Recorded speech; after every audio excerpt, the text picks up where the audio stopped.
19:23, estamos en un nuevo bloque de La Resistencia. Estamos con nuestro queridísimo amigo, asesor económico, licenciado en Administración de Empresas, Rodrigo Tácite, que justamente nos trae un tema muy interesante, entendiendo toda la situación del mundo en general, y nos va a demostrar cómo la solución no es el aislacionismo, cerrar exportaciones, poner cepos, retenciones, sino que la solución es mucho más relacionada al libre mercado y a la reducción de impuestos, Rodri, ¿no?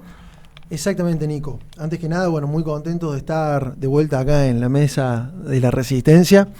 Y hoy el tema que traemos es ciertas posiciones que se enfrentan hoy en el Mercosur, que llevan a nuestro gobierno a enfrentarse con nuestros vecinos de Brasil y de Uruguay respecto a qué rumbo debería tomar el Mercosur. Sí. Esto se da de cara a un próximo encuentro que tendrían cancilleres y ministros de Economía en Buenos Aires el 8 de junio. Y bueno, ya se van midiendo un poquito los ánimos que llevan a este enfrentamiento casi ideológico. La cuestión es esta. Brasil y Uruguay lo que quieren es abrir el Mercosur. Es decir, ya se vio en el mundo que tender al libre mercado, al abrir las economías, claramente beneficia el desarrollo económico y el bienestar de una población, de un país. Entonces Brasil quiere bajar los aranceles y Uruguay quiere que se posibilite hacer tratados bilaterales. A esto, el gobierno argentino, con Felipe Solá a la cabeza, Fernández, sí, y con Scioli siendo embajador en Brasil. Fernández, presidente del Mercosur, no nos olvidemos. Ah, cierto. Presidente Alberto Fernández, presidente del Mercosur también. Exactamente, Nico. Lo que dicen es que no, ellos no quieren bajar los aranceles. Es más, proponen llevar alrededor de 2.900 productos a arancel cero, sí, pero no que sea una cuestión uniforme. Y a lo que Brasil le responde claramente, quieren un criterio uniforme, claro, de bajar todo un 10% este año los aranceles y el año que viene bajar otro 10%. Bueno, claramente las posiciones están encontradas y nuestro gobierno nos sigue arrastrando a mayor intervencionismo y a cerrar la economía. Y siguiendo con este tema, vamos a comparar no solo que ya hablamos y desarrollamos la postura que tiene Brasil y Uruguay de abrir los mercados, sino ahora vamos a hablar de Ecuador y Colombia, porque el reciente presidente electo de Ecuador, Guillermo Lasso, que asumió hoy y no invitó ni a nadie de Maduro ni a nadie de Cuba, dato de color importante. Me parece bárbaro. Él hizo una visita a Colombia, es decir, cuida a sus vecinos, no como nuestro país, y habló de que quiere que Ecuador entre a la Alianza del Pacífico de pleno derecho. Y hablándolo de manera simple para que se entienda, la diferencia entre la Alianza del Pacífico, en la que está México, Colombia, Chile y Perú, es que intenta facilitar la salida al mundo de esos países. El Mercosur, lo que parece haber intentado desde hace un tiempo con las ideas del Grupo de Puebla, es cerrar el Mercosur del mundo, digamos, o que haya cierto discrecionismo en la manera de tomar medidas, como por ejemplo ahora cerrar la exportación de la carne en Argentina. Entonces, el presidente de Ecuador, ¿qué dijo? Hacemos todo lo necesario para lograr la apertura económica de Ecuador al mundo y de la inversión del mundo al Ecuador. Creemos en el libre comercio, en la apertura económica, en el libre tránsito de capitales y de mercaderías. Es decir, claramente manifestó lo que cree que es mejor para su país, y eso está bien coherente con cómo se mueve el mundo y cómo se viene desarrollando hace un buen tiempo. Digamos, no hay nada nuevo bajo el sol. Y acá, siguiendo el tema, es donde vamos a hablar del índice de libertad económica que se desarrolla de manera muy prestigiosa en el mundo y es un buen parámetro para ver cómo funciona el progreso en un país si adopta estas medidas. Cuando hablamos de libertad económica, no solo hablamos de apertura de mercados. Claramente eso no basta, es una cuestión más profunda, no una cuestión ciega como hoy varios influencers hablan, no, el mercado, no es solo eso. Cuando se mide el índice de libertad económica, se habla del Estado de Derecho, del tamaño del gobierno, de la eficiencia regulatoria, es decir, en ningún punto hablan de que no haya regulación, ¿no?, sino de la eficiencia regulatoria, y de la apertura de mercados en el término del libre comercio, la libertad de inversión y la libertad financiera. Es decir, todo esto comprende lo que se entiende por libertad económica. No es nada sencillo como para desglosar en lo que puede desarrollar un influencer en una red social. Sí. Liderando estos índices se encuentran países como Singapur, Nueva Zelanda, Australia, Suiza, Irlanda, Hong Kong, Reino Unido, Dinamarca, Finlandia, bueno, claramente Estados Unidos. Es decir, países a donde nosotros vemos que la gente se mueve con los pies, digamos, es donde si vos decís a un argentino que se quiere ir del país, a dónde se quiere ir, y te va a mencionar a alguno de estos países, claramente más unos que otros por término de coherencia cultural, pero claramente te los va a decir. ¿Y dónde estamos nosotros en estos términos? Sí. Bueno, nosotros mencionamos a alguno de entre los primeros 20. Los primeros 20. Nosotros estamos 148. 148. Estamos atrás de Afganistán. Y el que nos sigue por detrás está en el 152 Pakistán, 168 Irán y después 176 y 177 Cuba y Venezuela. Es decir, estamos más cerca de Cuba y Venezuela, de Pakistán, de Irán y de Afganistán que de Singapur, que de Irlanda, Suiza, Reino Unido o otros países de Europa que están del 20 al 40. De todos los países a los que nos queremos parecer. Exactamente. Pero las medidas son de los últimos. Exactamente. O si no, viste esto que se dice, viste siempre, los países nórdicos son socialistas, los países nórdicos están del 1 al 20. Nosotros estamos 170 y pico. Bueno, y ahora vamos a hablar, siguiendo este tema, de algunas conclusiones que se sacan de este índice. Bueno, los países más libres tienen mayores tasas de emprendimiento. ¿Esto qué implica? Mayor movilidad social. Es decir, claramente una persona puede pasar de tener un bienestar económico correspondiente a la clase baja o a la clase media, pasar a la clase alta, por un empleo, claramente.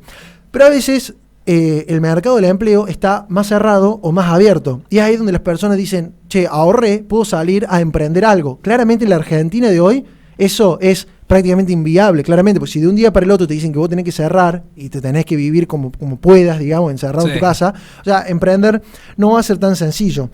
Y los países que tienen más tasa de emprendimiento también tienen más tasa de generación de empleo, de inversión y de innovación, o sea, el desarrollo de mentes. ¿Y qué lleva a que un país tenga todo esto? Claramente, si vos ves que podés, o que tus pares pudieron invertir, pudieron emprender, vos vas a ahorrar, vos vas a ser más disciplinado, porque ves que se puede. Es decir, no es que el sistema te frustra, sino que la sociedad trabaja para que vos crezcas, progreses y te desarrolles vos y tu familia y tu entorno. Entonces, además, estos países que son más libres muestran mayores PBI per cápita. Vamos a recordar qué es el PBI per cápita. El total que se produce en un país y se comercializa tanto hacia adentro como hacia afuera, eso es lo que se dice PBI. Lo vamos a explicar a grosso modo. El PBI per cápita es ese total de dinero dividido por la población de ese país. Es un parámetro para entender el bienestar económico que puede disfrutar esa población, a qué bienes puede acceder, o sea, son parámetros para comparar distintos países y se habla de la paridad del poder adquisitivo. Los que tienen modelos más cerrados e intervencionistas se acercan más a un PBI per cápita de $7.700. Y los que tienen modelos más libres se acercan a un máximo de alrededor de $63.000. Estamos hablando 8 veces más. Claramente hay un espectro entre más intervenidos y cerrados y más libres. Hay un espectro de acción.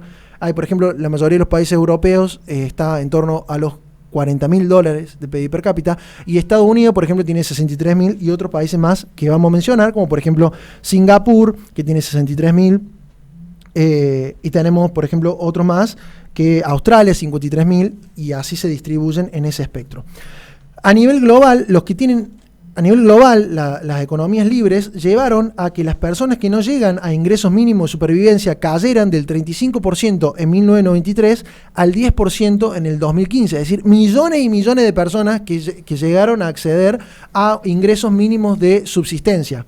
La pobreza en los países libres es alrededor del 6% y en los países cerrados intervenidos es de alrededor del 19%. Cabe destacar que acá en Argentina estamos en torno a un 40%. Así que, se puede ver un poquito los efectos. Sí, Horacio, perdón. Sí.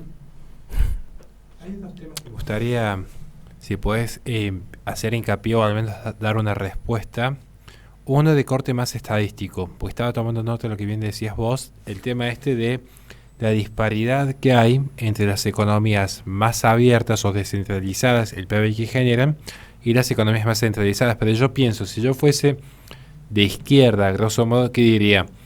Cuidado, porque en realidad puede ser que si tenés 100 habitantes haya uno que tenga $1 trillón y 99 muertos de hambre, pero eso generaría un promedio más alto que un país en el que todo tiene $1 millón. Por dar, no sé si me doy a entender en ese punto. Y pienso cómo contraargumentaría alguien de izquierda, ¿qué dirías vos? Y otra cuestión es más ideológica. Estamos tocando el tema de Mercosur. Si vos crees que se puede dar, así como en Europa, en su momento, la Unión Europea estaba llamada a fortalecer las economías regionales de dicha región, con el tiempo se fue convirtiendo la Unión Europea en una suerte de organización supraestatal, totalmente ideologizada, preocupada más por cuestiones culturales, foráneas, como el feminismo o el ecologismo, con todas las trampas que eso implica, que por justamente fomentar la economía. Sobre esto yo escribí una nota sobre el espíritu eurodisidente al ver la realidad en la que se enfrentaba cualquier empresa europea que en pos del ecologismo, por citar ese ejemplo, se estaban yendo a la quiebra por la cantidad de tributos y trabas que se le estaba poniendo. Por eso te pregunto si podría llegarse a dar que en Sudamérica, si hubiese una suerte de resurgir de una derecha, pienso en Bolsonaro, en Lasso, si eventualmente Kast se fortaleciera en el poder en Chile, o en el caso de Fujimori en Perú, si acaso no se podría dar un fenómeno similar. Son esas dos preguntas que te quería hacer para ver cómo es tu análisis al respecto.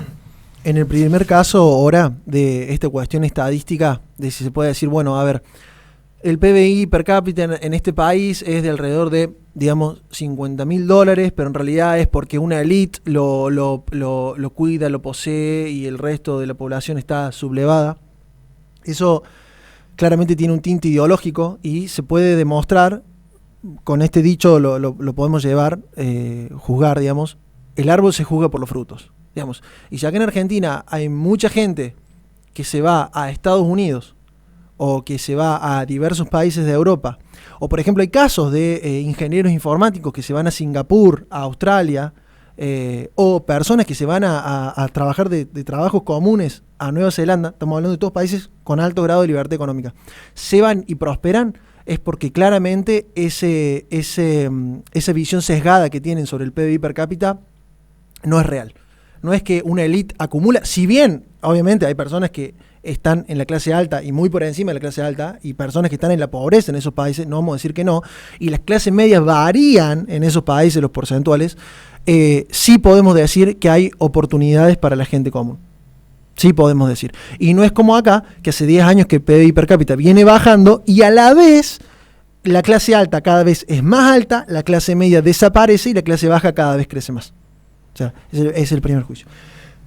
Después, con respecto a comparar lo que sucede en Europa con la Unión Europea como a modo de supranaciones que los controla y lo que puede pasar acá en Latinoamérica, bueno, es muy llamativo ese ejemplo, porque si uno ve el índice de libertad económica, los países de Europa que están en el grueso de la Unión Europea vienen cayendo su puesto de libertad económica. Vienen cayendo. Y los países, por ejemplo, como Reino Unido, que se fueron, Irlanda, los países nórdicos, vienen subiendo en libertad económica, los que deciden por sí mismos. O sea, una cosa es que, por ejemplo, una alianza del Pacífico te lleve a facilitar el comercio de tu país con el mundo, versus que no, que el Mercosur te limite lo que tu país puede actuar, como por ejemplo Uruguay, que el Mercosur le limita los acuerdos que puede hacer. Y acá es donde yo, para evaluar todo esto, podríamos traer algunos casos de estos tipos de alianzas que se fueron definiendo en el mundo. Por ejemplo, Japón, posterior a la Segunda Guerra Mundial, se alineó con Estados Unidos. Y de tener una mentalidad de sustituir importaciones, como nosotros siempre nos vendieron, ellos allá atrás se dieron cuenta que lo que ellos necesitaban era industrializar para exportar, ¿no? Entonces se alineó con Estados Unidos y empezó a industrializar para exportar. Como era una isla muy pequeña, claramente tenía que importar un montón. Eso lo llevó a hacer desde el 1960 en adelante. Pasó en algunos momentos a ser el primer importador del mundo. Hoy el cuarto importador del mundo. Y llegó en algún momento a liderar la tabla de exportaciones. Multiplicó su PBI por 6. Sí. Otro caso, hoy por hoy tiene un PBI de $40.200, PBI per cápita. Nosotros tenemos la mitad de eso, para que nosotros entendamos la dimensión de esto. Otros ejemplos son, por ejemplo, el de los tigres asiáticos, que son países como Corea del Sur, Hong Kong, Singapur y Taiwán. lo mismo. A partir de 1975 se alinearon con Estados Unidos, comenzaron a exportar, a abrirse comercio, y hoy ostentan PBI per cápita para su población desde $63.000 a 54 a 31.000 dólares de PBI per cápita. Y el caso más cercano que tenemos es el de Nueva Zelanda, que a partir de 1980, adoptando las ideas de Reagan, y estamos hablando de un político que era de centro izquierda el que empezó con esto. O sea, digamos que si ellos quieren reflexionar, no importa el tinte ideológico del que vengan, si es que ellos ponen su foco en la población y no en el bienestar de ellos. Porque lo que hizo él fue que la política gane en función de los resultados. Ajá, entonces todo un tema, ¿no? A muchos no les va a gustar eso. Tanto de izquierda como de derecha, a muchos no les va a gustar eso. Y de 1980, de tener un PBI per cápita de $8.000, pasó a que hoy tengo un PBI per cápita de $42.000. Y hay muchos argentinos de acá, tengan el título que tengan o no tengan título, que se van allá a laburar de mozo o lo que sea, con tal de poder vivir en un país que tiene certidumbre jurídica y ganar más o menos una moneda estable. De youtuber. Excelente, Rodri. Primer clase magistral de economía, la que acabas de dar, mostrando la realidad de los datos que muchísima gente no quiere ver, de izquierda y de derecha, como bien decías vos. Les recordamos a la gente que nuestro programa sale todos los lunes de 18 a 21 por Play FM en Córdoba, Carlos Paz, Tucumán, San Fernando, Valle, Catamarca, y se pueden comunicar con nosotros al 351-666-2286 y también por twitch.tv/la-resistencia.